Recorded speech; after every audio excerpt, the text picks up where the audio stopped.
Hi అండి. Tuesday special ఏంటో చూద్దామా? నేనైతే పొటాటో కుర్మా పెట్టానండి. పొటాటో అలాగే బఠానీ వేసి కుర్మా అయితే చేశాను. చపాతీ కాంబినేషను. చపాతీలో వచ్చేసి మెంతికూరేసి చపాతీ చేశానండి. మెంతాకొచ్చేసి సన్నలుగా తరిగేసి పిండిలో ఉప్పు, కారము, పసుపు, గరం మసాలా ఇవన్నీ వేసి చపాతీలైతే కలిపి చేశానండి. వేడి వేడిగా చపాతీలైతే రెడీగా ఉన్నాయి.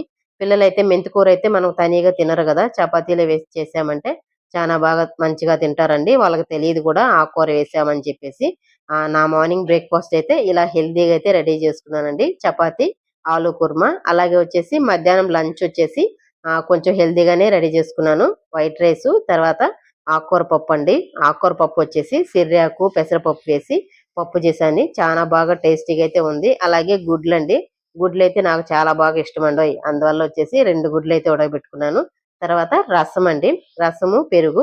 డైలీ రొటీన్‌గా వచ్చేసి మన వంటలో వచ్చేసి మధ్యాహ్నం లంచ్‌లో తినేటప్పుడు ఆకుకూర తాలింపు గాని, ఆకుకూర అలాగే గుడ్లు, పెరుగు ఇవన్నీ ఉండాలంట. పిల్లలకు గాని, పెద్దలకు గాని ఇలా రొటీన్‌గా తినాలి. Okay friends. వీడియో గాని నచ్చిందంటే ఒక లైక్ ఇచ్చుకోండి. బాయ్.